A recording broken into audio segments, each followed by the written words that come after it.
I saw the post. I don't remember if you posted it or the I farm page. I'm hands off on all that. I'm not very social media literate, so my wife handles all the picture taking. I kinda figured it had wife vibes to the caption, so Oh, yeah, I didn't even see that. so, yeah, no, that's pretty cool. Well, I am gonna post this to YouTube, so I guess we could plug your farm for anybody that's in Pennsylvania.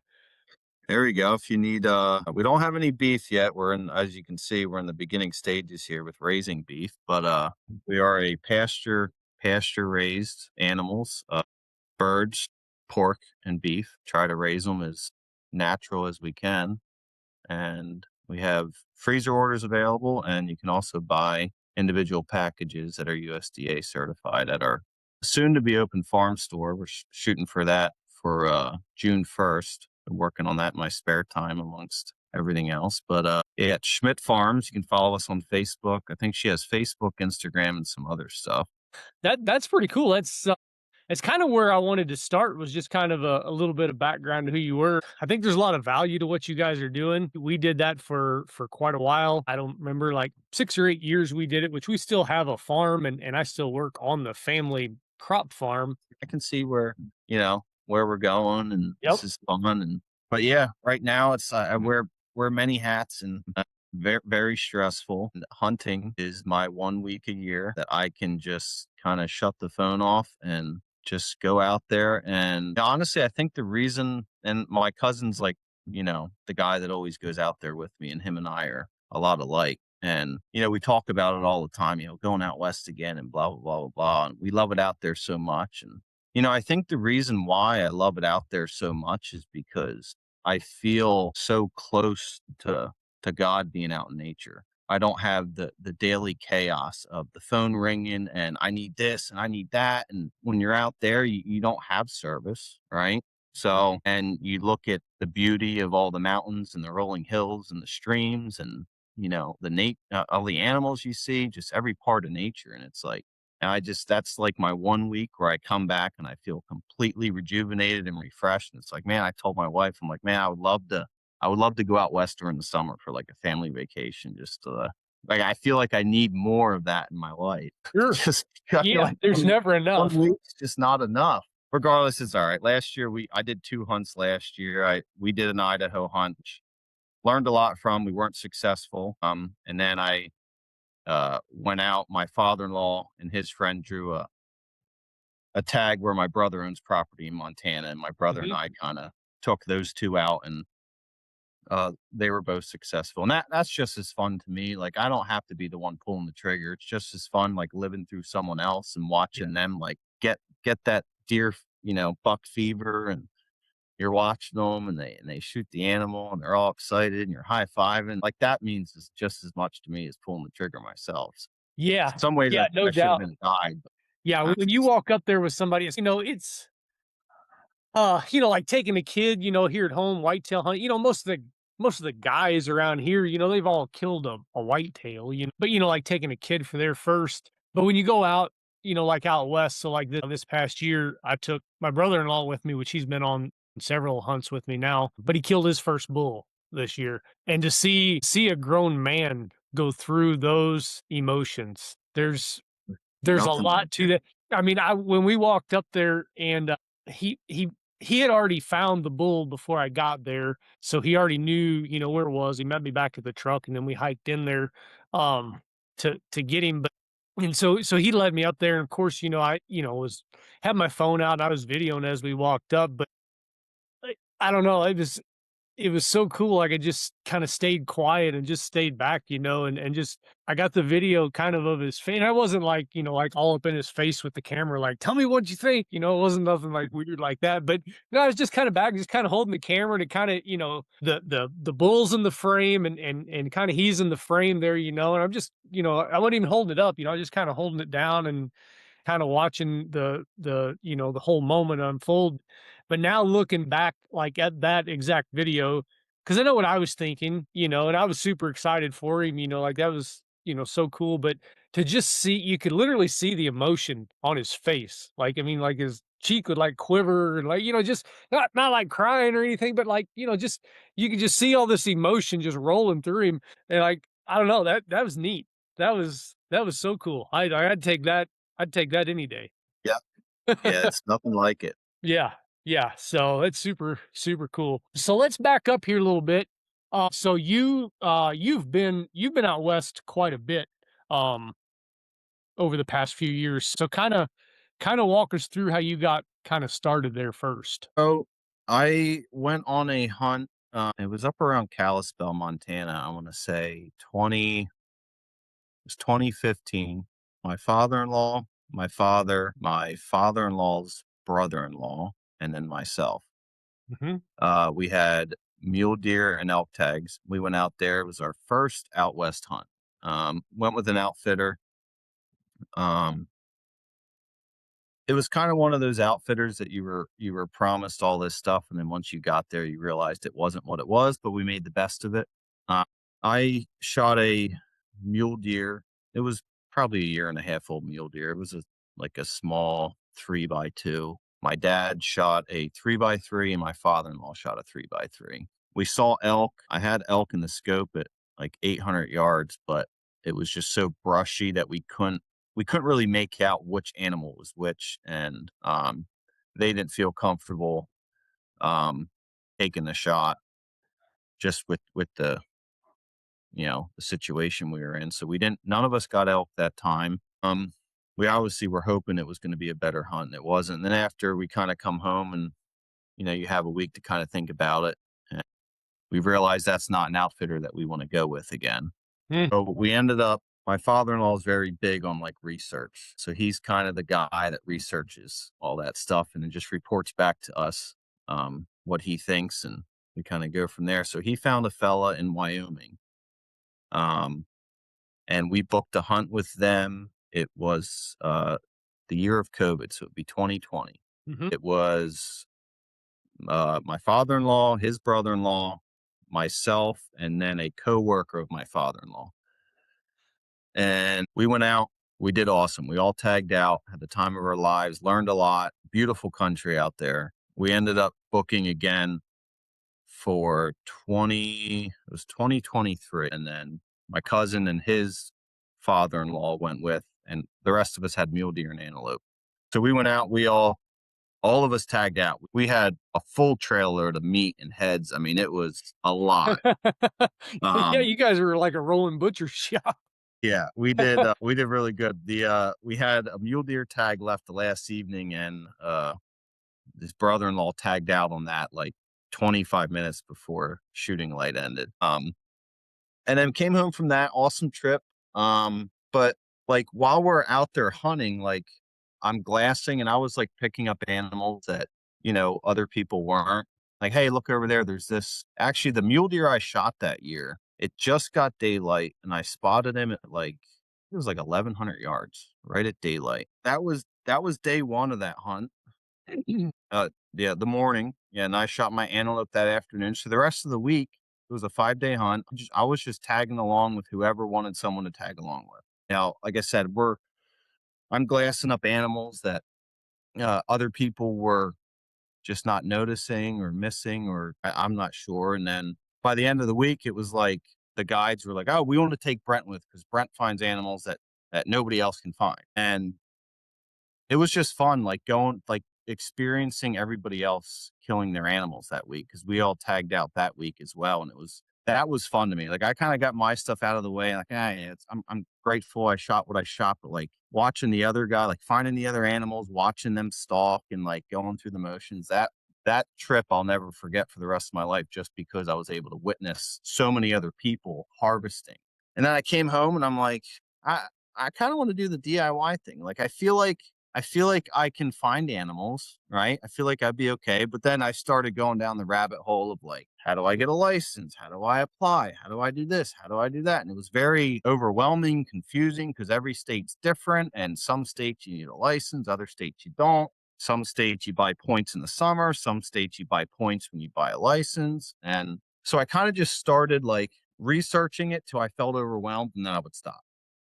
And then I was part of this Western Muleys online forum type thing. And there was a guy that posted a cancellation elk hunt. Some guy got in a car accident, I think, and he broke his leg or something happened and he couldn't go his last minute. It was in Oregon. And, anybody wants to go, just pay the remainder of whatever, whatever. And, so I went on that hunt. And it was a tent camp. I flew into Redmond, Oregon, and I met some random dude on a dirt road from a pin I got given. And, I left the airport. It was a 4-hour drive. I left the airport within an hour and a half. I didn't have service.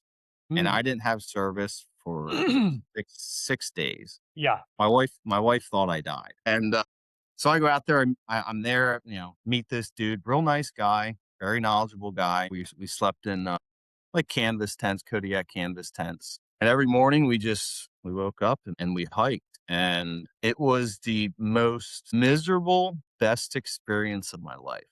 Like we hiked, and Oregon is, if you've never been to Oregon, it's straight up or straight down.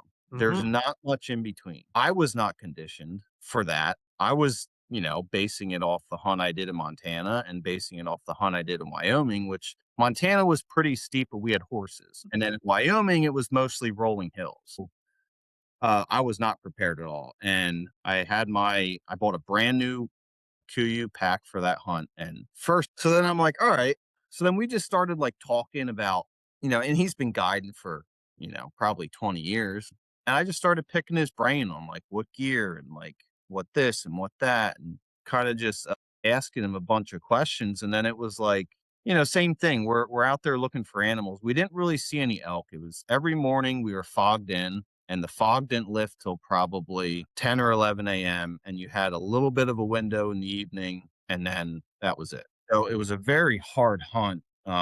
We ended up just hiking through timber because we had no other, like we couldn't see anything. There was Mhm. just no visibility. So we put on a lot of miles and we saw a ton of animals. We did find elk then the last second to last day, I think it was, or the last second to last day. Yeah. But they were all cows and they were like 1,500 yards. But we get like towards the end of the trip and, you're with each other every day, all day, and you're talking and you get personal about, things you're talking about. And he's like, can I ask you a question? I'm like, yeah, sure. Why do you go with outfitters? I said, what do you mean? He's like, why are you here? Like, because I love hunting and I want to go hunting. He said, yeah, but you don't need me. Like, there's nothing I'm doing that he's like, you're recording everything on Onyx for where we're going, where we're walking. I'm asking you where we're at, how to get back to the truck. Like, he's like, "You don't need me. Like, Mhm. stop paying the money and just go out on your own." I'm like, "Yeah, but it's so overwhelming with this and that." He's like, "Yeah, but just do it, dude. Like, just do it. Just go." And I came home from that hunt, and that's where I'm like, "I'm doing it." And I talked to my cousin about the experience I had in Oregon and what I learned, and he was just as fired up as I was, and he's like, "Yeah, dude, let's do this." So, I was the guy that kinda dove in and tried to figure some of the stuff out. I didn't do a great job at it, but I was dangerous enough to get us a tag. So I did something right. I mean, it takes luck though, too. Sure. And I think that's when I found your thing on Facebook was shortly after that. I think, yeah, it was because we drew our Montana tags when I already knew you, Yeah, but I was, like, so in the beginning stages of, like, trying to figure everything out, and then I saw your thing on Facebook, and I'm like, "Yeah, I'm gonna reach out to this guy. Maybe he can, help me," and you have. You've been, a huge help, so yeah, I posted, I think so actually the last guy that I talked to was Kyle. And you guys were my very first two, that I tried any of this on. You guys were my test dummies for sure. Like you were the first two. And I if I remember right, I think I made a post something about the Idaho draw coming up and I don't know, I was gonna host a webinar or something. I was late getting home 'cause I was hauling grain from to the city, and I was driving the semi back, and, you had messaged me, and I'm like, "Hey, can I just call you?" Like, we were trying to message, and I'm trying to drive a semi, and I'm trying to yeah, message you on yeah. Messenger, and I'm like, I'm gonna kill somebody." So I think we just hopped on the phone, and you're like, "Yeah, I'm in." I'm like, "Cool." And it just kinda started from there, and then we did that first first thing about Idaho, and again, I think that was just you and I don't think anybody else showed up for that. I think that was Yeah, just it was you and me just for us the 2. Idaho thing, Yep. yeah, and then you're like, "Yeah, sure, let's see what else you got." So yeah, that was pretty cool. I use you for an example quite a bit with your guided hunts. Yeah. Just with going, but still, like, there's still that barrier of entry of actually putting the tag in your pocket. Yeah, it's overwhelming, and, yeah, I'm so glad that, um, I did it, um, and I probably never really would have done it, honestly, if his name was Brian, the guide in Oregon, if he never really, like, kinda, like, was pretty adamant about, like, "Why are you here?" Mhm. And it kind of really got me, like, thinking, because it's like, and this is a guy that you're paying money to, so, like, he shouldn't be telling you that because that's how he makes his livelihood, but that's also what kinda made it so real, was like, "Dude, like, why are you here?" Like, I guide people who, kinda just they wanna come out on a vacation, had the expectation of just going out there, learning as much as possible, and if we kill something, awesome. But we didn't have this expectation of going out there and seeing, 35 180s and 60 150s, and we get to pick the perfect one with the perfect splits and the perfect drop times and whatever we're looking for. It's like, no, dude, if we see one deer and one of us kill that deer, that's all we want. You're And per we ended up going out the first year, and we do this every year. And the first year we went out there, we're like, we got to take it easy because him and I are both the same. We'll just go, go, go till we fall over. And when you do that out west, you don't recover within a day. It takes Mm-mm. a couple days to recover. And we go out first day in Montana, our first DIY hunt. We wake up and it's snowing. And where my brother lives in Montana, if you get any sort of precipitation, the roads turn into goop. We wake up in the morning and my brother looks out. It was like a rainy, snowy mix, and he's like, we ain't going out. It's going to be a nightmare just to get on the roads. Don't even bother going out. We're like, no, dude, we're going out. Like, we're here to hunt. He's like, you're going out.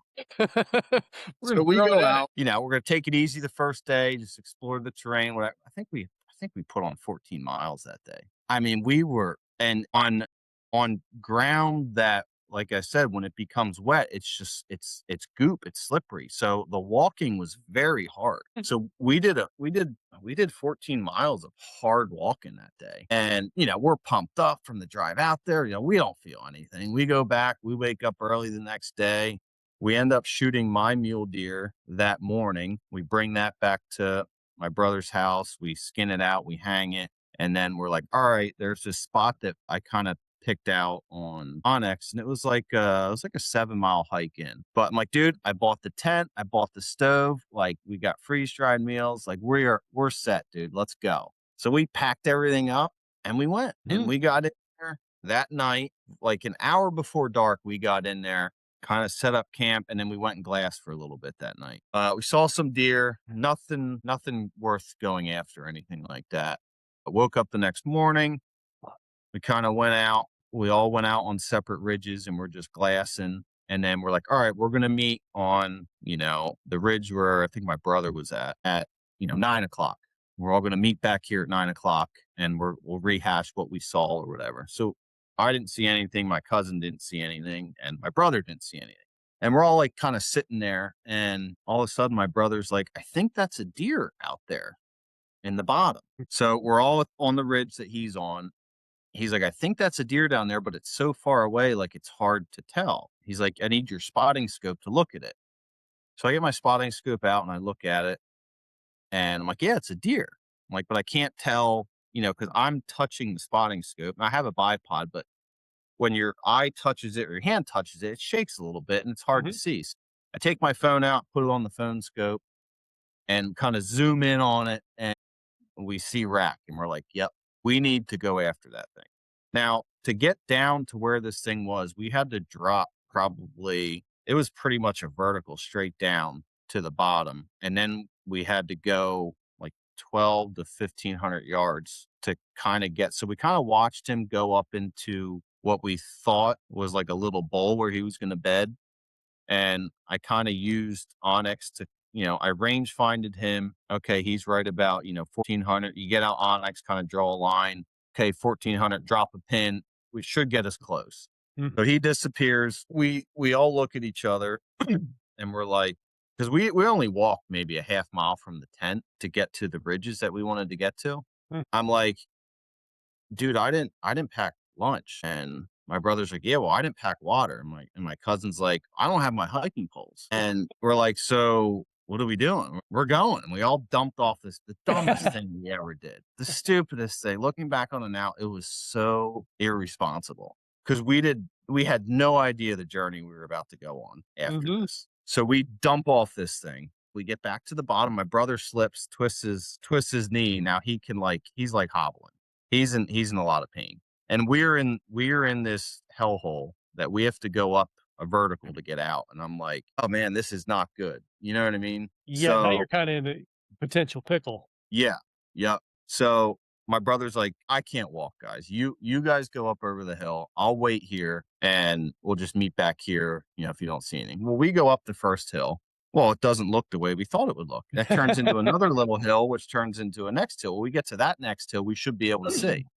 Well, we're 4 hills over, and And your brother's still sitting back in the my bottom. brother's sitting back there, and I said to my cousin, I'm like, "Dude, we'll go to the next hill, and then we gotta go back and get Mike because it's, 1:30, 2 o'clock now. We got a good mile and a half, 2 miles just to get to the base of the mountain to hike up and out to where the tent is, and then we have 7 miles just to get back to the truck." So I'm like, whatever. So we come up over the next hill, and this one you could actually it turned into a bowl, like, you could actually see, and I start glassing, I pick up like a couple does, I think, and I'm glassing, and boom, there he is, bedded down on a bench. And I slid back down the mountain, and I said to Greg, I'm like, he's right there. I'm like 250 yards at most. I'm like, he's right up over this knob, laying there, completely broadside, laying there. His head was like turned and tucked, but facing the opposite direction.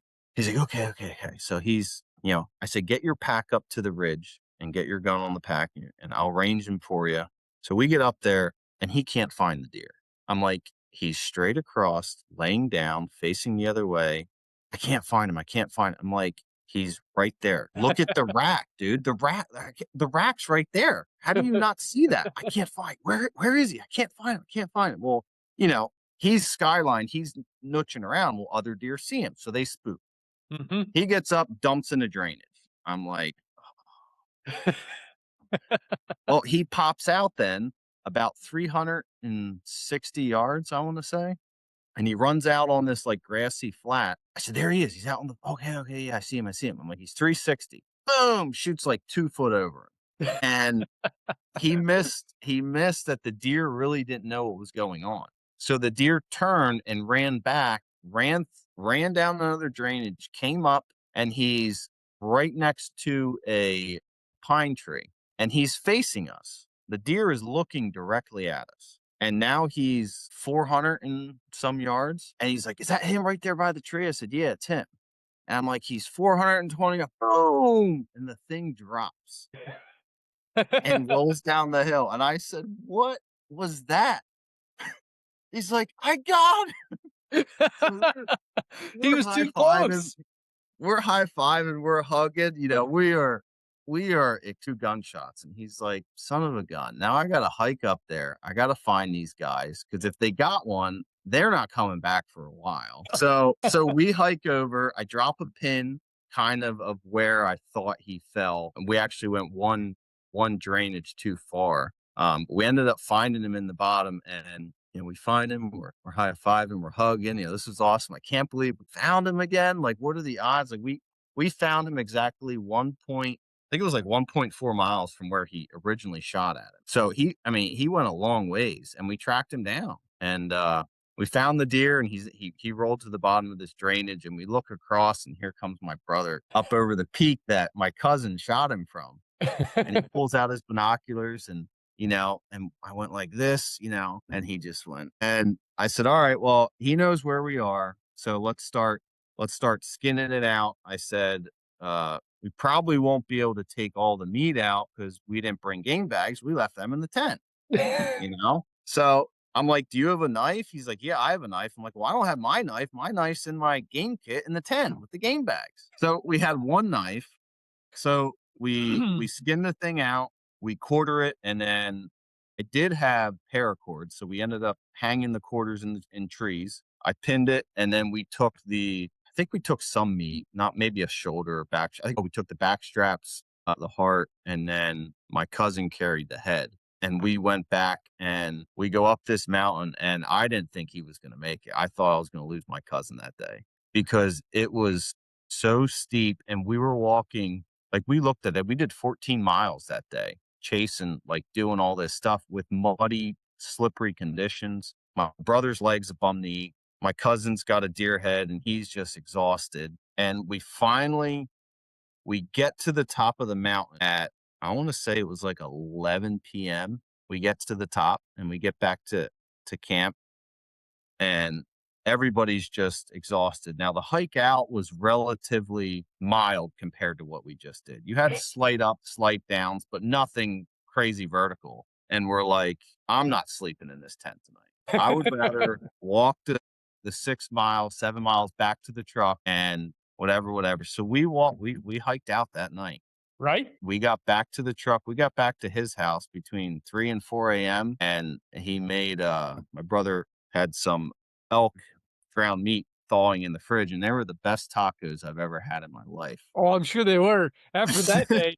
And I woke up at we went to bed at like 4:30. I woke up at 7:30 and I felt like I was having a heart attack.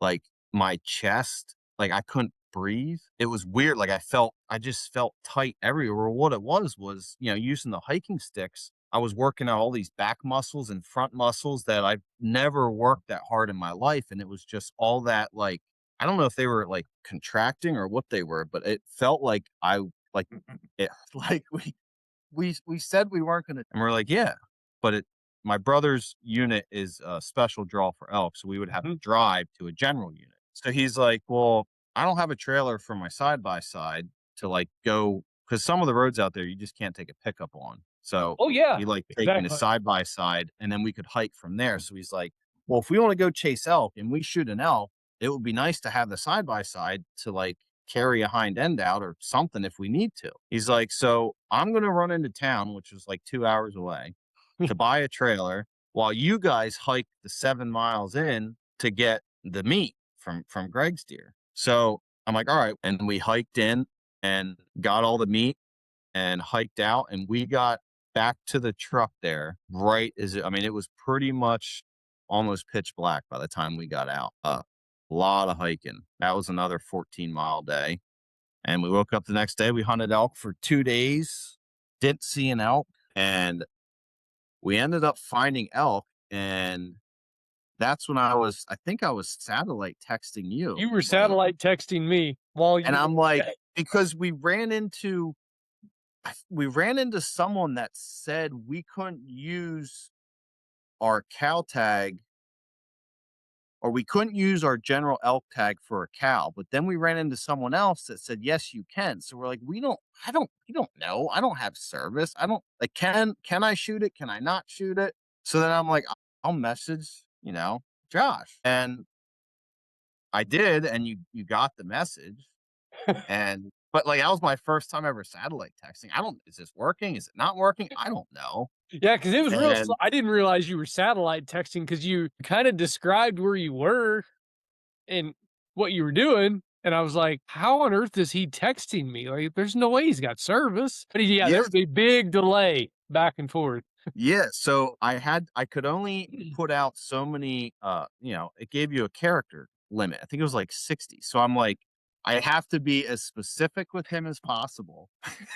I don't mess this up. And then you're like, yeah, it appears that you can, use that. And I'm like, all right. I said, Josh says we can, so let's go, man. So we made a move on. We could only get the closest we could get was like the first shot. I think she was 600 yards, and there was probably 10 inches of snow on the ground. So I had to clear the snow out. My bipod was a 10-inch bipod, so my barrel was basically in the snow, and there was a crosswind and it's snowing. There's a crosswind. I can barely make her out in my scope. And squeeze the trigger. As I squeeze the right as I'm squeezing the trigger, my elbow slips out. And I have no idea where it went. I was using the suppressor, so she never heard. And the bullet was so far away that she never heard a bang and she never heard a zing or anything. So my brother was watching and he's like, "Oh, you missed her." I'm like, "Yeah, my elbow slipped out." And he's like, "Well, she's still walking, but she's further away now." So he's like, "Yeah, she's 640." I'm like, "Okay." And he's like, aim in her neck because the wind's blowing so hard. He's like, "The bullet's gonna drift." I said, "Okay." So she walks and she's kind of like standing there and her neck's like straight out. And I squeeze the trigger and she dropped. And he's like, "You got her." I'm like, I couldn't tell. Once you shoot, the gun moves and it was kind of getting close to dark and the wind's blowing. I don't know if I did or not. And he's like, "You dropped her." I'm like, "Did I really?" He's like, "Yeah." And the look in my cousin's eye, he was extremely happy for me, but also like, I have no energy left to pack out anything. Like, I am done. And we just dropped an elk in a snowstorm. So we get over to this elk, way bigger in person. That was my first elk I ever killed. Way Mhm. bigger laying there than what they look like on their feet. So we had to basically just go up a ridge and then down the road a little bit. I actually shot her on the back side of the ridge where we parked. We didn't know it at the time. But so it was a relatively easy pack out. We just had to go up and over and then down the road, which was, wasn't bad at all. So we are in grizzly country, but we just shot an elk. It's snowing its balls off. There's a foot of snow on the ground. So we're not going to hear anything coming if it is Mhm. coming.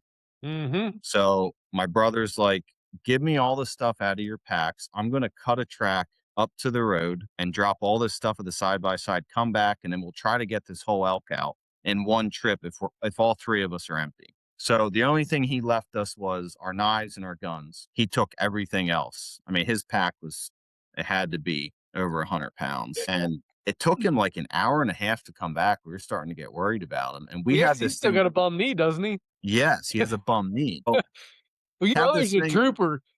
Yeah, he You got a is. good one. Got He your comes stuff. I'm back. gonna hike it out for you Yeah. on my bum So knee. he finally comes back and we have the whole elk cut up now. We deboned it right there. And anytime we got a bone off, we would walk a little bit and just chuck the bone as far, you know, the opposite direction from us as possible. Mm, My brother who has a bum knee and we have this cow elk, probably 200 pounds of meat. So I put as much meat in my pack as I could. I probably took over 100 pounds. My cousin took probably 50, and then my brother took 50.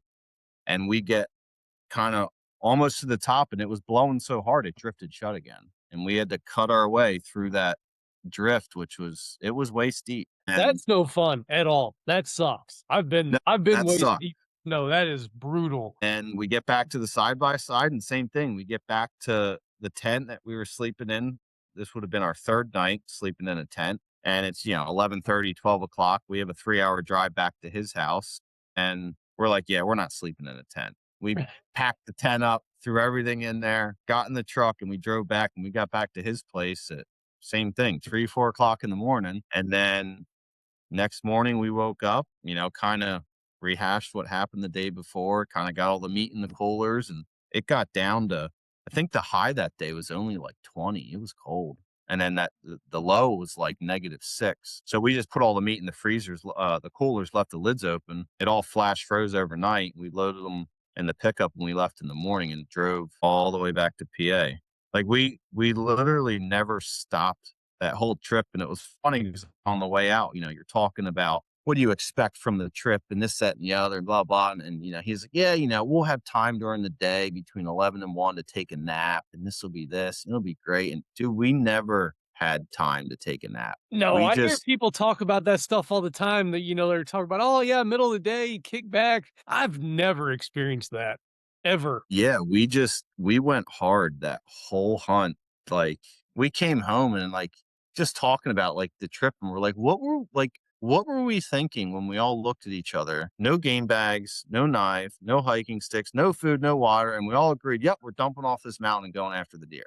And you were only And half we a mile from all that. I know. Like, why didn't we just walk back and get it? Like, what were we thinking? Like, that Yep. coulda went really south really fast. Yep. And yeah, just very irresponsible to do that. Now, it's funny to talk about now because it all worked out in the end, but we didn't know we're going on a journey that yeah, you just don't know with hunting. Like it's just the next ridge, the next corner, like you never know what you're gonna get into and what it like that's what I love about it. It's like you could go for 3 days straight with not seeing an animal, and then you walk over one ridge and it's like boom, The whole thing everything changed. changes. Well, if you left camp with everything you needed, there was no adversity, no injured legs, no slick mud, no deer going over 3 or 4 hills, it wouldn't make near the story that it does. No, and if And we would have had all the gear, we wouldn't have saw a deer. probably not. Yeah. Yeah, no, no, it's definitely when you're, like, the least prepared that when things Yeah, really start getting with it, so that's how it always is here in PA when we're hunting whitetails. You always kill like, if we go out on a deer drive, you always kill the deer when you don't bring your knife. If you Oh, bring a yeah. knife, you're not killing a deer. Yeah, It's no, just I like don't pack hunter a knife when 101. I'm whitetail hunting home. You don't pack the knife. No, no. You worry about that after. Yeah, if your buddy's packing a knife, you just take it, throw it over in the brush, and you don't Yeah, have that yeah, to exactly. Make find that fun of him later. for bringing a knife. Yep. Now, so that was your guys' first DIY hunt, right?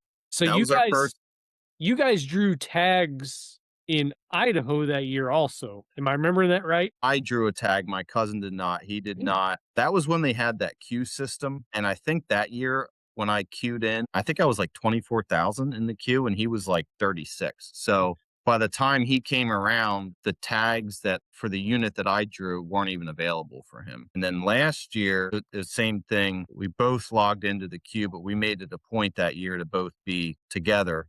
Like, he was on his laptop, I was on mine, we're sitting next to each other, and we both logged in, and I was like 8,000. I think he was 10,000. So mhm. when I logged in, we had certain units picked out, and the first 2 units we had picked out, there was only like 8 or 10 tags left. And I'm like, I'm afraid if I pick this unit that this tag's not gonna be available when you get in. And By the time you y get yeah, yeah, so I ended up, picking a unit that we really didn't have any research for. That's like kind of the hard part about the way that system was like you mhm, don't like you it all depends on where you draw a number, and it's like you can only research so much, and we picked, 4 or 5, but then by the time we got in, like, all those are gone or they wouldn't be there by the time he got in, so then we just shot from the hip, and we drew Unit 61 in Idaho, which is a terrible deer unit, by the way, between the wolves and the winter kill and all of it, but I would do it all over again. It was beautiful terrain, but we drew that unit, so we made a plan. Yep, we're gonna go out there. We all kinda talked it out and we're like, "We're too high." Like, mhm.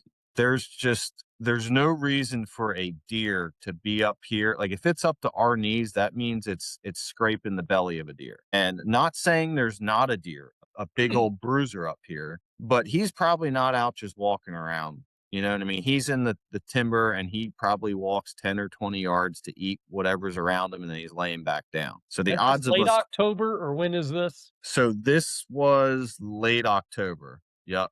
It Yep. was the 25th to the 31st. Was our what we were hunting, I believe.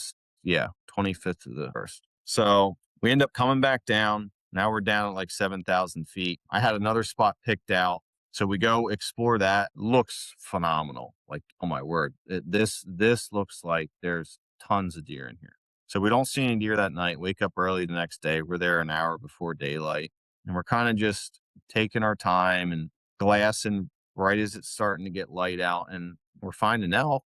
We found moose, no deer. But we're like, it looks phenomenal. So we hunted that area for probably 3 days and we didn't see a deer. Didn't even see a track, not even poop, Mm, nothing. And I'm like something we didn't even see any hunters. Like there was just nothing.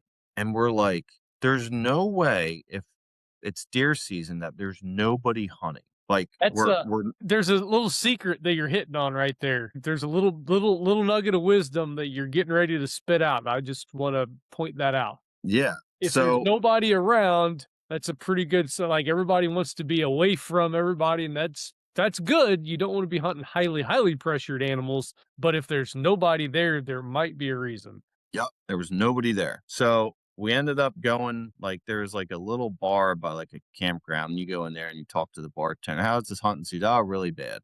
We don't really nobody really hunts over here. There's no deer over here. Too many wolves, grizzlies, winter kill, you name it. Unit their numbers have been down for years, and she's like, yeah, we can tell by the lack of hunters coming in during season. There's just not there's less and less every year. And she's like, I think you're the third group that we've seen all week. And we're like, all right, well, that's not good. So I ended up calling a biologist in Idaho, and this was day 4, I think I called the biologist. And I'm like, hey, we're out here hunting. I don't know if you have any advice you can give us. Like, we're putting on 10, 12 miles a day on foot. We went high, we went low. We're doing everything that we feel like we need to do, but we're just not seeing any deer. And he's like, "Oh, where are you at?" And I told him, and he's like, "Oh, okay, yeah." He's like, "Well," he's like, "It sounds like you're doing everything right. You're just not where the deer are."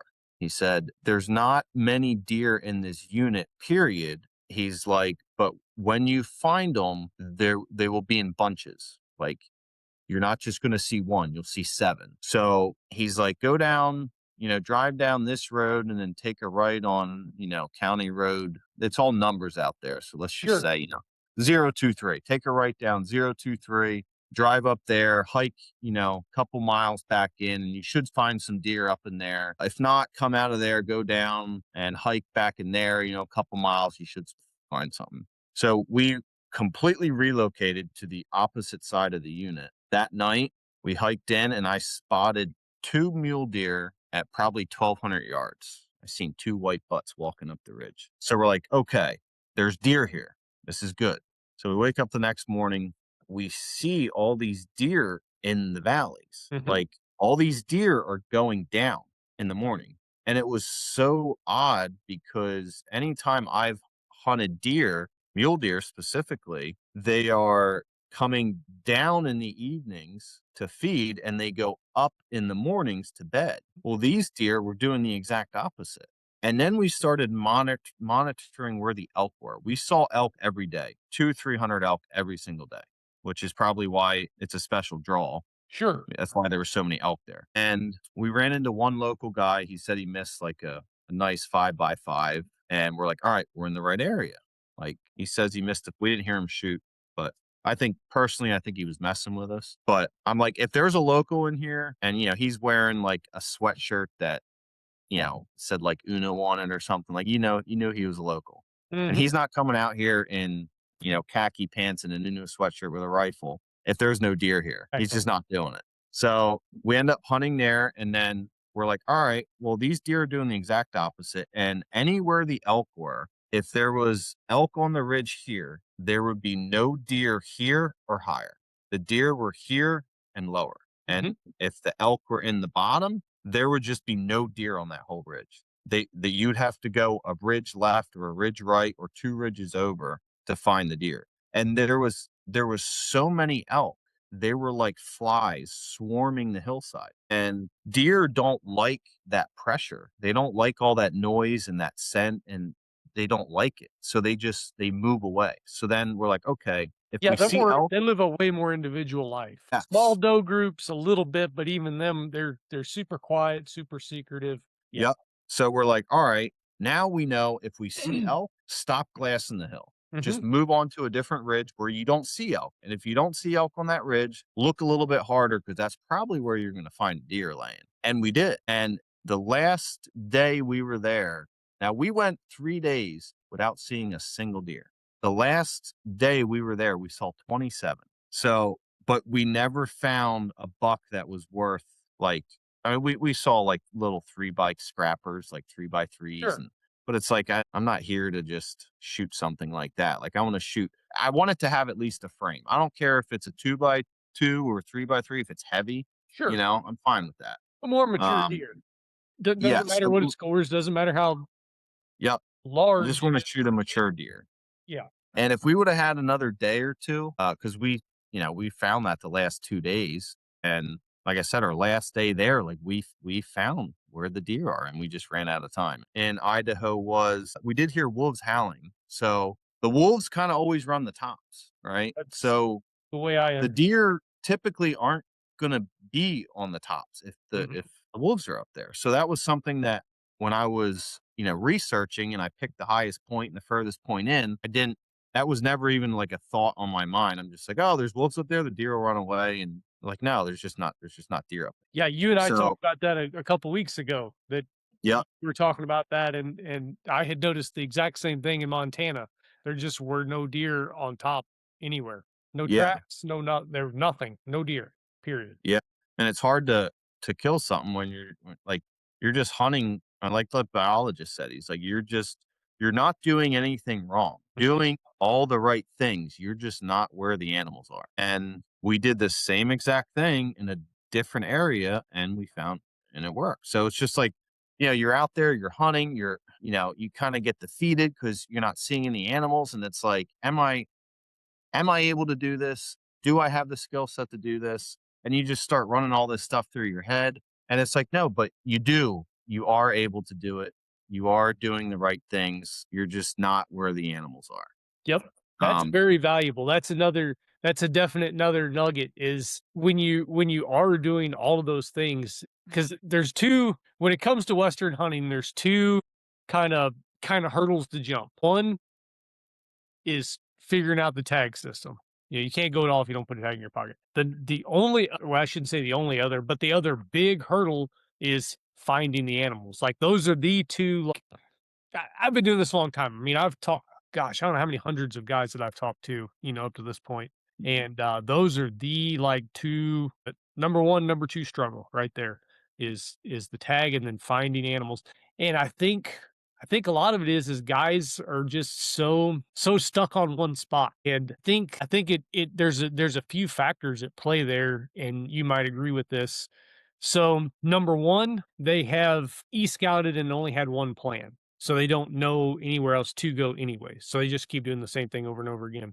Or number 2, they don't have the confidence, so they walk into one glassing knob, or whatever wherever they walk into one day and walk back out, and now that's familiar. And now they again don't have the confidence to try something else. They just keep going back to the same place over and over and over again because it looks like what they've seen on YouTube or the Sportsman channel or whatever, and but they just won't move. And there's a lot of value in sitting and glassing and letting your eyes do the walking for you. I mean, you've mentioned a lot of glassing already. yeah, There's a lot of value in sitting still and glassing, but after you've put the time in that you should have saw something by this point, if they're not there, now you need to start walking on your boots. Yep. yeah. It was definitely a learning experience this year. But yeah, you always have to be flexible. Not, I feel like, and my cousin and I talk about it a lot. Like, I feel like we're a little too quick to change game plans. Like, but I don't necessarily know that it's ever really hurt us yet. Like, I mean, you don't really know if you would have stayed there another day. You can't really say whether it did or didn't. But it's like it's just like anything in life. If you come up with a plan and you're executing the plan and the plan isn't working, we have to change the plan. And you have to do that on the fly sometimes. And I feel like that's why we are a little bit more successful out west. Now, we didn't tag out this year in Idaho, so I don't wanna sit here and act like we're great Western hunters because we're no different than anybody else. We just work really hard at it. But, like, we're always, like, coming up with a different game plan. Like, do we walk the river bottoms? Do we go to the mountaintops? Do we glass? Do we slow walk through timber? Like, we try literally as much as we can to try to better the odds for ourselves because doing the same thing over and over again, um, it's just not saying it isn't right for certain areas because where we hunted in Wyoming, that is what you did. You would hunt that area one day and not see a deer. You'd hunt it the next day and there's 30 there. Mhm. But you're hunting private ranches, so that's a little bit different. They move a lot based on weather. Wyoming's a huge migration state. Um, I can't remember the length of it, but I mean, yeah, they're known for the largest or the longest, I don't know what the best way to say that, mule deer migration. is in Wyoming. Like those deer will absolutely move into there. Yeah, and then you go to a state like Idaho, which, has a lot of, they had some I think they had some diseases go through out there and wiped out Mhm. a lot. They have wolves that wiped out a lot. They have, grizzlies, not to mention they had a couple really, really bad winters. They had like 100 some inches of snow where everything pretty much just died. Yep. And then you add in humans to that, and it's like every way they look, there's something trying to kill them. And what makes you so special for this deer to just stand out there in the middle of the ridge for you to blast it? It's like it's not going to. Like No, it's yeah, like, it's it's just you rough. you think about it from a deer standpoint, it's like, yeah, no wonder we can't find them. Like, I wouldn't want anything to see me or find me either, you know? So, a lot of it is a lot of luck, right place, right time, just like any aspect of life, right? Right place, right time, and some of it has to do with you putting yourself in that situation, and other times it's just flat out luck, but, yeah, I would say that you definitely don't wanna be stubborn with your original game plan. Always kind of be flexible and don't doubt yourself. That whole mind game you play with yourself while you're out there. You know, you you're out there. You have the skills. Now, yeah, your first time out there, you're not going to be the greatest, but you keep doing it. You keep putting boots on the ground, and even if you're glassing and not finding anything, it doesn't mean that you're not helping.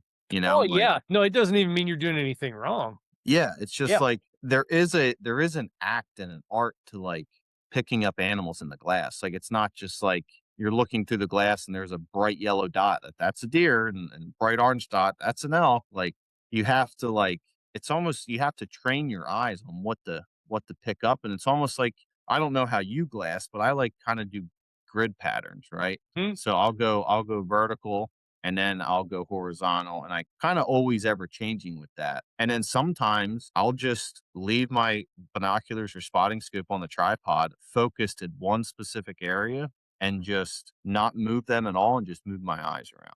Yep. And it's amazing how much you can pick up when you're not constantly like when you're constantly moving sometimes like the blurriness, yeah, where you just like if you sit there and nothing else is moving, you can catch the ear flicker. Like that you wouldn't typically catch before. I found a lot of animals that way. If you're Um, constantly moving, your binos or your spotter or whatever you're using, everything in your glass is moving. yeah, As you're, up, down, left, right, whatever, everything in that glass is moving. But when you got it locked steady and you're not touching it, that's when you can actually see something else move. And there's a lot of value in that, and a lot of times, guys, they like to look right through the center of the glass, so just right down the center, but what I like to do is I like to stop, and I'm kinda like you, I do a grid, so I like to go up and down, and then, so I'll go, maybe start at the top and come down however far I'm gonna come over, and then I just move over just not even a full width, like, I still wanna see some of what I, glassed my as I came down, as I go back up. Um, but I like to stop every time and I like to look all around the edge of my glass, all the way around the edge without moving. The binos are still and my eyeball is what's moving and I'm looking at the top or the bottom, kind of following that rim around. You'll pick up a lot more animals doing that than you will just looking out the center. yeah, for sure. Yeah, the first time I ever went out west, I was just like all over the place, and We all were. I learned We'll do quickly that sometimes. So yeah, well, you get excited, you get excited sometimes, and like especially opening day, you're out there and you're just like, but you gotta find something. Yeah, you're oh like, yeah, you gotta there's all this country, we gotta look at all of it. Like, I I can't know. stop and look at this one spot, we gotta look at all of it. And that's like there's certain areas that you all right, yep, there's definitely no deer there because it's a 100-foot cliff.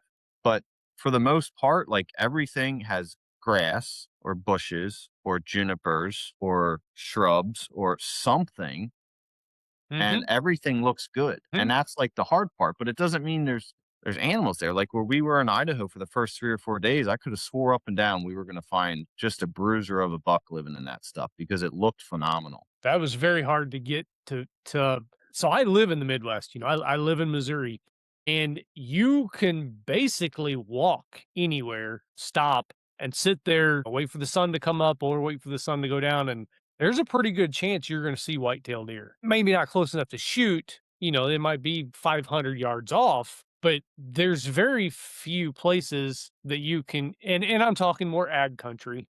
I know, there's probably guys that'll listen to this from the a little further south of me that'll, freak out about that, uh but no, where we are, in ag country, more the prairie type country, like there's deer everywhere. Like there really isn't a bad spot. There's definitely spots that are better than others. And that was hard for me when I started going out west was the realization. It didn't take long to realize this because when you're not finding something, you're not finding something. So you got to keep looking. But there is a large population, and I know they talk about mule deer numbers being down, but there's still, if you think about the state as a whole, there's a lot of deer there, but they're not everywhere. They're they cover way smaller percentage of the land than what they do here at home. Yeah, and they're all in like little like it almost seems like when you find one that more than likely within that mile radius, there's more in there. And if you don't find any in the mile radius, not saying they're not bedded super tucked away,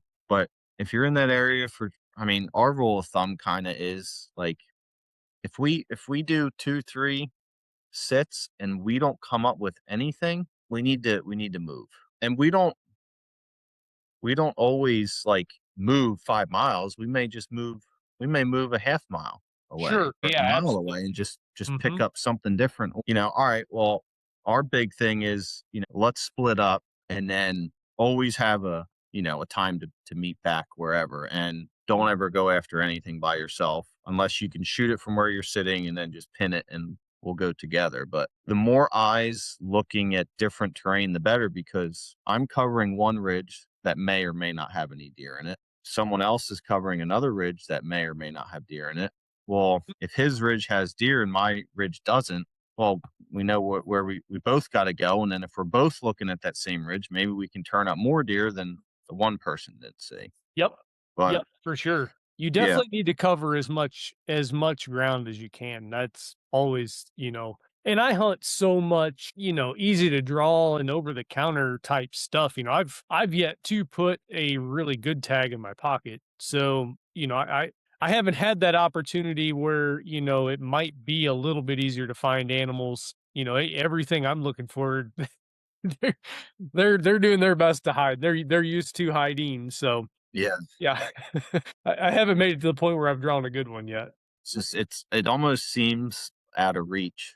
You know what I mean? Like certain states are, you're I have 10 points in Wyoming for an elk, and the area I want to go, I need like 12 or 13. And it's like, well, once I hit 12 or 13, it's probably going to be 15 or 16. And it's that like not saying I couldn't have drawn it with 2 or 3 points. There's always a chance, right? Yeah, because But there's always a random component. yeah, right, but it's like, you think about that and it's like, you know, 10 years I've been applying for this since I was in my early 20s and I haven't drawn an elk tag in that state yet. And it's Mhm.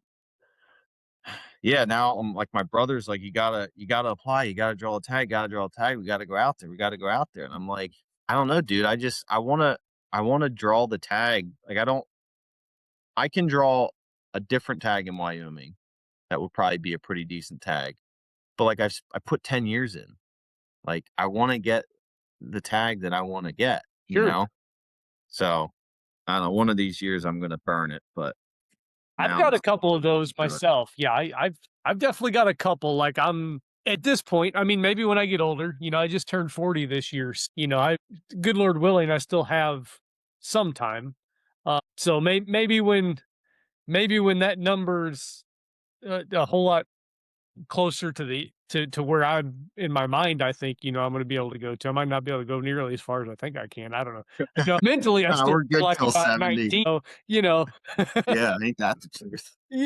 so, we'll see how the numbers where we get to before I think, well, maybe I should go ahead and cash them in if I don't draw here. But yeah, I've got a couple of those, and then I've got, a couple of states where I'm like, as soon as I can put a tag in my pocket, I'm gone. Yeah. So yeah, a lot of value in both. There's those really good tags it's a lot of fun to look forward to as well. But I You know? feel like you also have this like like super high expectation. Like you waited 10 years for this. Like, you're expecting a lot from that tag. Yes. You know, versus if you draw a tag on 2 or 3 points and you go out there and the weather's just terrible, you're fogged in and you can't see, Try it again. whatever. If you spend 10 years and that's the hunt that you get out of it, like I f I don't know, I feel like it would do something to me. I don't know what it would do, but I feel like it would definitely affect me. Uh, I just like I feel like there would be an undisclosed pressure on yourself Oh, when yes. you know what I mean? Like, Mhm. versus where you have a tag that, you got the first year or the second year. It's like, "Oh, wow, we're just winging it. Let's go out there with the boys. Let's just hike. Let's have a good time. If we get something, awesome. If not, it's like, you spend 10 years, we better get something." Yeah, yeah, and Like, like I said, I haven't had the privilege of having that pressure, so I don't know what it feels like. I know. I can only speculate on that. And you've known me for a couple 2 or 3 years now. Like I say it a lot, you gotta get out there. No. You don't wanna draw that 10-point tag, and I mean, we've been sitting here talking, you've talked about, the hunts that you've done the last couple of years. There was a lot there's a lot in here now, that Yeah. wouldn't be there. You're not gonna have Yep. that to rely on, when you do draw that tag if you don't get out there. So you gotta get out there and do those tough hunts. Yeah. I don't know. Maybe next year will be the year. We'll see. We'll look at the data and see where it's at. Well, I'll be So, excited when you get that one. yeah, I'm looking forward to that. I feel like that would be like, I don't know. That is a hunt that we might stretch that one to 2 weeks if we need to, you know? It's That's like, a lot of fun. I'm leaving this date and I will be home once I'm either borderline crippled and can't walk anymore or I kill something. You won't be crippled, you'll just be in a whole lot better shape by the end. Yeah. It is funny how, taking my father-in-law and his coworker or his old coworker out to Montana this year, and, they went on guided hunts, so it's pretty, "How you feeling?" "Okay, yeah, we'll take it easy," and they're with my brother and I, and we're just like, "Phew! We're off, man, let's go." And, they're older guys, so they're just Yep. like, "We can't keep up with you young bucks," and this, that, and the other, and blah, blah, and I'm like, "I'll just wait, wait till day 3." "What do you mean day 3?" "It's just wait till day 3, you'll get your walking legs." "What does Mhm. that even mean?" I said, "Just wait till day 3 and you'll get your walking legs." There's a lot of truth to that. And by day 3, I think it was day 3 or day 4, they're like, "Oh my word, Brent, I think we got our walking legs. I see what you mean now." I'm like, "Yeah, it's like Mm. you can't explain it, but all of a sudden, every step you take the first 2 or 3 days is like just a burn in your thighs. Oh, yeah. Just burns, man. Every single step, right? And then Mhm. after 3 days, it's like your legs go completely numb and you don't have that burning. So now if you're packing meat and going up really steep and you're still gonna get that Oh, naturally, yeah. but you'll get burning just walking a straight line out there for the first 2 or 3 days. Yep. And then after that, all that kinda just goes away and then it's not so miserable anymore. I spent 16 days out there this year, and by the end of it, I coulda walked home. Mhm. Or I would, but yeah, I mean, like, you can just go. Like, Yeah. you just don't feel it anymore like you did, and then you were talking, and I was kinda chuckling to myself. I was trying not to chuckle on camera because I didn't want you to think I was laughing at your story, but because I was thinking about something in my mind while you were talking. Uh It just thinking back over the years and getting your walking legs and, after 3 or 4 days in, it's kind of funny for me, and even to this day, I'll do it, like, I'll be all revved up to, pack back in, 6 or 8 miles, and we 4 or 5 days worth of food throw in there, and a couple days in, I'm like, "Oh, I wanna change, so we'll go back to the truck, and go somewhere else." But I'll lighten that pack up a lot. And by the end, I mean, we've got, a couple knives and some game bags and maybe some water. Like, we're Yeah, that's about it. like, we're not taking all this other stuff because Leave the know, extra socks and all the other stuff. unless you're, gonna camp back there or whatever, then you Yeah. gotta have some stuff. But yeah, if you're gonna go back to the truck, if you're gonna hike back to the truck at night, yeah, the pack gets a lot lighter as the days go on.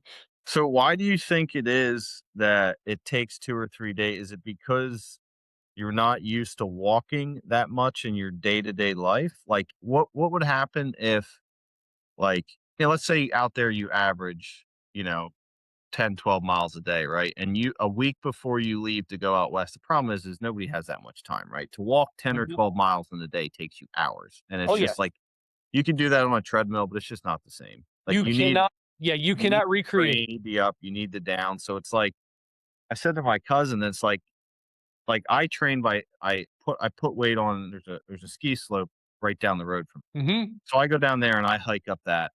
I start at 40 pounds and I'll work my way all the way up to 80 to 100. And that's how I train for going out west. It's nothing like the hills out west, but it's something, right? You get the up, Sure. you get the down. But it's like, what if I would do that for a week straight before we left, did it for 3 hours a day, which again is unrealistic for most people's schedules. Yes. Would that help with the walking leg thing? Like, would it not be as bad, or is it still going to be the same 2 or 3 day thing because elevation changes and everything else? Like, what actually is the scientific reason behind that? I guess is what I'm asking. Like, is it So lack of exercise, or is it I more have oxygen, or is it both? Yep, so I have an opinion. It's very unscientific because we're not gonna win any papers, no medals for any fancy papers written over this. So what I believe is because we don't have that just extended amount of time to do it. When you are hiking out there, it's hours. You're Yeah, it's hiking all for day. hours, and there's no way to recreate that and have a life. Mhm. There might be some 18-year-old guys that can do that, that don't have, a wife or kids or any responsibilities, maybe. But for the majority of us, we just can't do it for that length of time. And it's the longevity of it, like the length of time doing it. You can run 6 miles a lot faster than you can walk 6 miles, but you're also, running 6 miles is not going to work you nearly as hard as 6 miles with 40, 50 pounds on your back walking. Mhm. I think it's just a matter of getting legged up. I think it literally just takes that much time consecutively. Yeah, because it doesn't seem like how much I prepare before and whatever. Like, yeah, I'll notice I can hike further without getting out of breath, and I'll notice, lower back pain isn't quite as bad because those muscles are more toned, stuff like that. But like, you always get that like crazy leg burn the first couple days. Like every step is just like your legs are on fire, and Well, then and I think we're highly adaptive. I think we're more adaptable than maybe we think. So you grew up on a dairy. Did you guys buck square bales at all? all the time. When you started day one, it was pretty brutal for the year, Oh, wasn't dude, I about died 20 bales in. it? And by the end, you're just picking them up, just one Yeah, after you another do. after another. By And the it end of the summer, you're doing 5 or 6 loads a day and Yep. 100 and some degrees. You don't even think twice. But when you go to the gym, because I know we've talked about this a little bit. You told me like, you'll do some stuff, in the mornings or whatever, but it's not all day. You don't. Mhm. But when you're bucking bales, like when that's the job for that month or whatever, like every day, it's all day every day. Nobody's workout session is all day every day. Yeah, that Y- is true. You know what I mean? So I Mhm. think it's just our body just kind of adapts to what it needs to do, and then it just kind of says, "Okay, this is what we're doing." That's my opinion. I don't. Oh, I like it. That's a good opinion. Just show up a couple days early and you'll be good to go. Yeah, right? That's that again, it's like, you know, you have, in my case, I have animals. I got, wife, kids, you got all this stuff. It's like Mhm. my time away is there's so much planning that goes into making sure that everything and everyone are taken care of and handled. And it's like, I don't really have the extra 3 days to go early. And it's like, oh, I wish I did, but it's like, it's just that's where we're at right now in life. Yep. You get your time, and if your time's 5 days, and that's the 5 days, you got to make the best of it. If it's 7 days, it's whatever. Everybody's schedule is a little bit differently, but yeah, in an ideal world, you get out there a week early, you scout, and you find your animals, and you shoot at 10 minutes after opening daylight on morning one, and Everybody's having shots of Jack at lunch and we're celebrating and you come home, but that's not hunting. No, no, not at all. And I think too, like you got to make the most of it. Like you said, your time is limited, and you got to make the most of every day that you are allowed to do that for the year. Mhm. And the better shape that you're in before you get there, I think the faster you're going to recover and the faster you're going to adapt to it. You know, I I've hunted with guys that have gone home. They just flat quit and went home, So there's a lot to be, and we weren't hitting it that hard. I hit it a lot harder on my own than I ever did with them because I already knew they were out of shape and I knew they'd get lost and I had to stay within eyesight of them. I couldn't just get mad and walk off and leave them. Yeah. So, it wasn't that hard, and they would, I've seen guys drive home. So, you gotta put in the effort before you leave. Yeah. No, Ir for sure. You irregardless. do. Yep, I think the better shape you're in, the faster you're gonna recover, but yeah, I think there's no way for us to recreate that at home, unless you just flat don't do anything else, and that's just not feasible for most of us responsible adults. Yeah. So No, I pick your brain on that. I was always curious what your thoughts were on that, and if you had the same 3-day walking like experiences as you I do. do. Yes, I 100%. I've seen it. I've seen it many times. So, yeah, I like to get there before everybody else does and just get that out of the way, and then when they show up, I'm like, "Come on, let's go." Yeah, you stand there, "I'm already rested up. Let's Yeah. go." I'm They're good to just getting to go. the top, and they're just huffing and puffing. You're like, "All right, let's go again." So I wanna circle back to when we first, kinda started. So it was kind of a fiasco that first night that I called you and all that. Uh, I I've asked a few other guys this over the years. It's always kind of interesting to me to hear, what your opinion was. So, like, one thing I feel when I call guys, because I send a lot of, I make posts and guys will comment on it, and I'll shoot them a message on Messenger. I always feel like I look like a scam or something. Like I'm trying to like swindle them out of some money or something. That's you don't know these days. There's so No. many scams and weirdos out there. So I'm always like, hey, I'm a farmer. Like, I'm not a weirdo, whatever. But no, I was curious. What did you like? So that first night I called you, like what did you think? So the first night, well, when I saw the thing on Facebook, I just assumed because I really didn't like research the Facebook page or the name or really Google anything at all. I just saw it. I saw the basically a thing. I'm like, that suit that fits what kind of what I need help with. And I just assumed that you've been doing it for a long time. I never really thought you were a scam, but I really was just looking for someone else that could give me advice because I was kind of like I was starting to figure stuff out with like the whole application process, but like it takes I mean it's hours and hours and hours of time just to kind of like go through and dissect everything and then getting all the accounts set up and actually figuring out how everyone works and the pricing structure and the dates. It's just I just needed help really, and your post kind of fit the help that I needed really. Uh, Gotcha. but it was kind of cool, like to find out like you were in the beginning stages of it too, because it's like, okay, so I can pretty much ask this guy anything, and I'm not going to look like a complete idiot.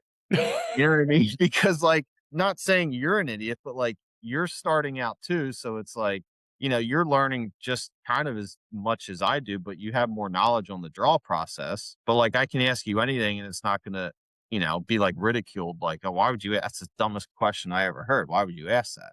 So, I like that aspect of it. You Hmm. know what I mean? Because, like, I guess the personal level is what I like the most about it. But, yeah, I mean, it's been fun. I don't have as much time to log in as I should, but I do love talking about it. The other week was great to kinda log back in and talk about some stuff. Forgot Yeah, how much yeah. I missed it. Yeah, no, that was good to it was good to see you back on there, and we did kinda we slowed down on some of that kinda stuff anyways, just because I had to go back. Because when we did it, we were doing Zoom calls just like this, and I was I'd be, we'd be talking about units or something, I don't know, whatever, a certain state or tag or, whatever, XYZ we were talking about, and I'd be like, "Does that make sense?" Because I didn't when you're trying to it's one thing when you kinda know stuff, it's really easy to just take stuff for granted, and think everybody knows it, and that was kinda one of the part of the reasons that I even started to do this was because about everything that you can find on YouTube and stuff, they treated you like you were about 6 years deep already, and, there was that certain ground level, like, that you kinda needed, so yeah, so I had to go back and re-record everything because when you start taking these Zoom recordings and try to repurpose them, they start to lose their quality pretty quick. Yeah, I So believe that. so I had to go back and re-record it. There was so much learning, to this. Like I live, eat, and breathe this stuff anyways. Like even if I wasn't doing, Western Hunter 101, if I wasn't doing that, I still that's the reason I was where I was in the first place was because I would just, ridiculously dive into it. But yeah, like that was there is a lot to it. And there's even things now, like there's still so much you can't just remember all of it. You got to look some of it up anyways. But that's been really hard for the hardest part for me with the Western Hunter 101 thing is like learning all the technical like recording and editing and all that stuff. Like I'm a farmer too, just like you. I mean, I've got cows. I'm not a this is Don't not ask me to my edit. no, this is not my thing. Like I love helping guys. Like I love, talking and working through this stuff. I know you and I've had well that first I think that first Idaho tag you had, you call like we do Zoom and it might just be you and I, so we'd end up just e-scouting your tag instead of anything else. I remember that one, we're kind of like, you might ought to return this one. I don't think it's Yeah, yeah. No, we figured that out pretty quick. that was, a lot of fun, to do that. But yeah, as far as all this other stuff, like I could care less about, making posts and doing all this other marketing and all like that. I hate all that part. I hate it. I just like talking to guys and helping guys get going. So was there anything that did make you a little bit hesitant though, like when we first started talking? Not really. No? That was a long time ago. I know, I know. I kinda hit Kyle with the same thing. He kinda was like, "Dude, I don't know." I don't think so, because I mean, I remember messaging you and then, "Hey, you mind if I give you a call?" "Yeah, sure," and then we kinda chatted for a while, but no, nothing like I wouldn't say anything was, like, alarming. I never felt like you were trying to scam anybody or, anything like that. Obviously, I knew going into it, there's some sort of fee.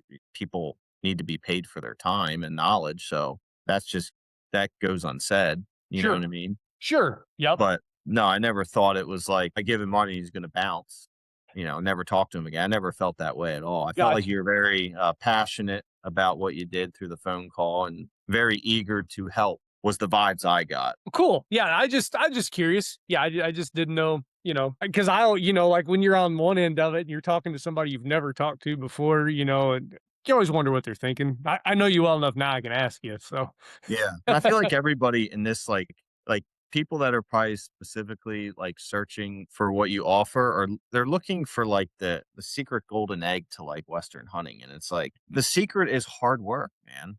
it is. Like, there's no, you can e-scout till you're blue in the face, you can go hike and scout till you're blue in the face, you can target practice till you're blue in the face, you can have the best gear in the world, you can do everything, and at the end of the day, if you don't, work hard and have a strong mental, mindset, you go out there and that Western world will swallow you up mentally, and you will walk home with your tail between your legs. And most people, I think, go out there, experience it one time, get so defeated, and they never go back again. I think so. So the core, we had the group, we meet once a week or whatever, but the course itself, so like the lessons, in my opinion, the two most important lessons are the mental toughness, just and picking a hunting partner because he's got to have some mental toughness too. Like I think those are the top two. If you get either one of those two wrong, it doesn't matter how much of the other that you have right, you're not ever going to accomplish it.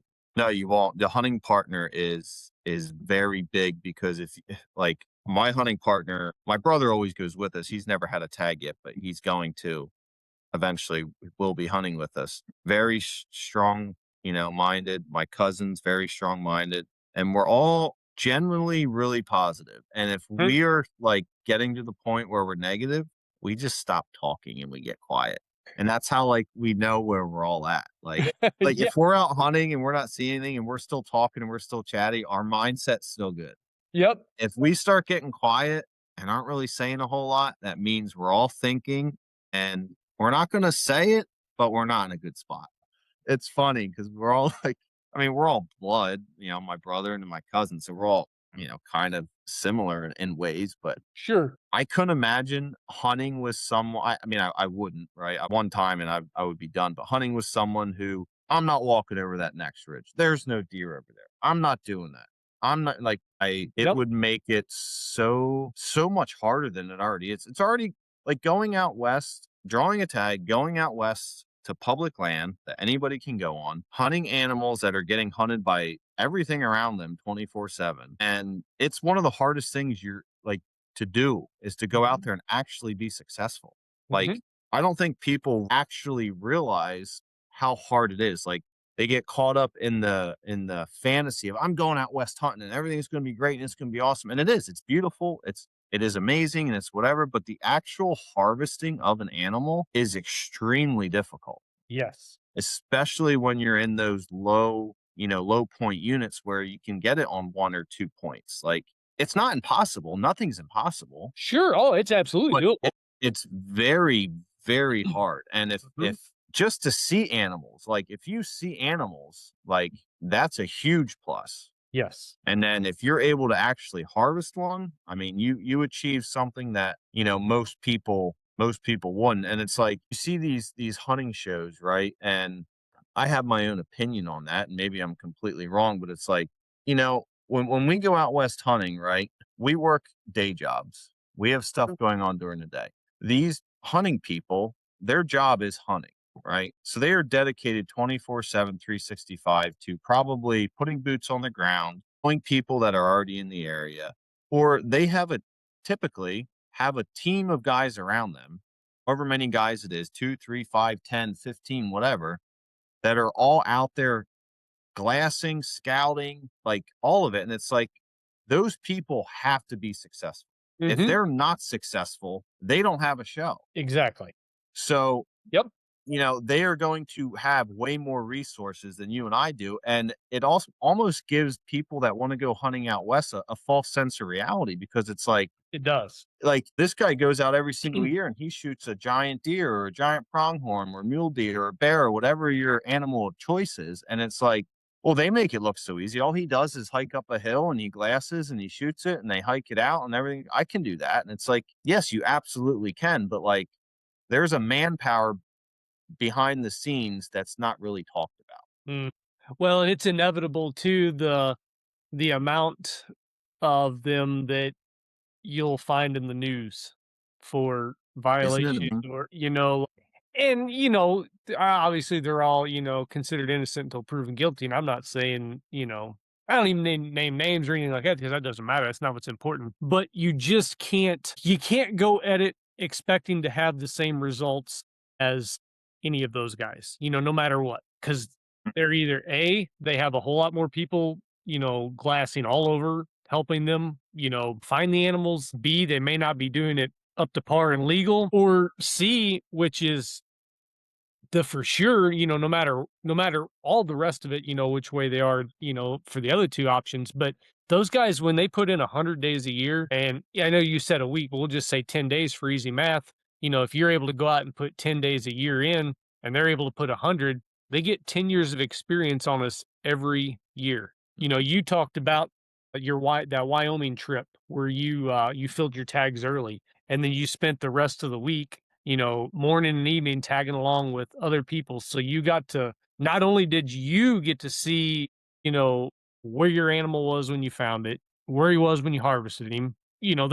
There's a certain and obviously every place is a little bit different. Every state, every type of topography, it's all a little bit different. But when you go back to a place that resembles that, you get a pretty good idea where to start looking, where to start glassing, because you've got all of that time and not only time, spent glassing nothingness to find them, but you were there when they were shooting them.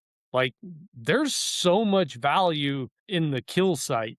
I mark all that. like on my Onyx. Like I mark that, and I'll even mark where I was and where the animal was. Like there's a lot of value in that when you can go back and you can kind of rehash that out, and figure out why that was the way it was. And when you get back in that situation again, it's so much easier to look in the right spot in the first 30 minutes, Yeah, of for daylight, sure. because that's when they're moving, like and you've got to be there and be glassing at that time, but you also got to, it helps when you put your glass in the right spot, the first spots. Mm. So yeah, there's you cannot compare, especially as a new guy, you cannot compare to what the guys on YouTube or the outdoor channel or any, you just can't compare to that. It's not, that's not what it is at all. Yeah, and it's like we go back to talking about, like, you have the pressure of, you have a tag that you waited 10, 12 years for, and you have all that pressure Mhm. of, well, what do you think, like, what do those guys feel when they go hunting? They have to feel an immense pressure because if they don't kill something, they don't have a show. Yep. So, and I feel like going back to, like, you hear about so many of them that come out in the news or the public eye that they did this or they did that. And well, it's like, yeah, they kind of have this immense pressure to produce. It's no different than a sports player. If the guy ain't hitting home runs or scoring touchdowns, he's not going to be relevant too much longer. Sure. So they get desperate and they do desperate things. And that's, what happens. It's just, it's not reality. Like, reality is going out there and sometimes hunting the West for 2 or 3 years and maybe not harvesting anything, Absolutely. Yep. and there's nothing wrong with that. Nope. Like, but, our first year we were successful and I'm forever grateful for that. Last year we weren't successful. This year we may not be successful. But again, we don't go into it with the mindset of we need to kill a deer this year or we need to kill an elk or whatever it is. We just go into it with kind of, we're going out hunting with the boys. We have a week away from our phones and let's just go make the best of it. And if we kill something, we kill something. And I think last year, subconsciously, we had way too much pressure on ourselves because of how well we did year one, Sure. I know that that played an effect. that we we we didn't realize it at the time, but my cousin and I have discussed it and we both agree that the first year we went, we were so free and just kind of like just letting everything ride and I feel like that's why we were so successful. Mhm. And then last year it's like, we don't see any deer after day 2, and it's like we're like kind of like forcing, like pushing, like, what, and it's like Yeah, like, "Why ain't this working? instead This of should be," yeah. just being like, oh well, whatever, we didn't see him today. All right, we'll change the game. Like, just letting it flow because the fun of the hunt is the freedom that comes with the hunt. You know what I mean? And Yes. that's so important to like to not put this pressure on you, whether you're trying to impress a coworker, your brother, your father, your wife, your kids, whoever it may be. Just don't put that pressure on yourself. Nope. Go out there, have a great time, and, work hard, do your best, and that's what it's about, you know? We get so caught up in the killing of the animal. We gotta have this trophy to put on the wall and this and that and everything else, and it's like, it kinda ruins it, though. Yeah. It's awesome to have that. Oh, The yeah. greatest feeling in the world, but, like, Yeah. Yeah, you put a set of antlers on top of the truck, and it's like it's a long way home with a lot of eyes to look at it, that's a that's great cool. feeling. That's cool. But you gotta do it for yourself. I've learned, and even at home hunting, the last few years, I mean, obviously we're supposed to be talking Western hunting, but even at home, I used to be that guy that if it wasn't, a 5.5-year-old deer, that wasn't gonna shoot it. And even if it was and it might not be, 160 inches or better, we might let somebody else shoot it, you know but I would go seasons without killing a deer. I mean, I might see several hundred. You know, I had this, because that's what is on, all the social media and everything else. Like that's what you got to do, to manage your deer herd and do. And then I started, we had kids and then they got a little, old enough to like talk and be excited about stuff. And I remember that first buck that I'd shot, he's like a 3-year-old, 125-inch 3-year-old, but I'd been sitting there, and I'd hunt all day, every day, daylight till dark during our rifle season at home. I'd take that week and devote it to that. But I was 3 or 4 days in, hadn't spent any time with my little daughter or anything, and I was like, "Ah, it's big enough. Let's shoot it and let's just call this done." She was so excited. Dude, ever since the first 125 walks by me, I'm blasting that sucker. Like, that's so much fun. Like, It is. like I'd go 3 or 4 seasons without killing deer. And I mean, I could walk into my, living room right now, there's booners hanging on the wall in my living room right now. Like, but I don't give a crap about that. Like, Yeah. that don't even matter anymore. I don't care. The first 125 that walks by me, I'm taking home to show my daughters. Like, Yeah. we're gonna eat it. They're into helping cut up meat now and stuff. So we gotta kill deer so they got something to work on. Like, Yeah. I don't know. My perspective has changed a lot the last few years. Like just do what makes you happy. Like, Yes, don't absolutely. don't be doing it for pictures on social media. Don't be, and even me, with Western Hunter 101, I feel a lot of pressure. So last year we were, in Colorado, and we were in bulls every day. Like, I mean, we were in some freaking elk. And Brendan shot his, and like 5 minutes after he shot his, I could have shot this really nice bull. I did not think I needed two elk, but I felt so much pressure to shoot that elk, which probably would have been a mistake. We probably would have lost some meat at that. I mean, because I would have had to have slept at some point in time. It was a whole deal. And then I never was able to get back in a situation, to shoot one. I had like Mhm. 3 days left, and there was a lot of pressure. Like, I was seeing all this up, and I'm like, how am I gonna like do what I do and tell people I saw these elk and then, like, not shoot one. Like, Yeah. like, but whatever, I mean, I had a freaking blast. I was out there for 16 days. I don't give a crap what anybody thinks about that. That was an adventure. I mean, I slept in the back seat of my truck, like, just car camped in random parking lots. My brakes went out on my truck. I had to spend 2 days in one town parked in a grocery store parking lot, and I had to walk down the street packing, brake caliper on my shoulder because I couldn't drive my truck. Like this just Yeah. stuff that happens and the stories you could tell. I don't know. Yeah, yeah. You just got to do it for you, man. Yep, I 100% agree.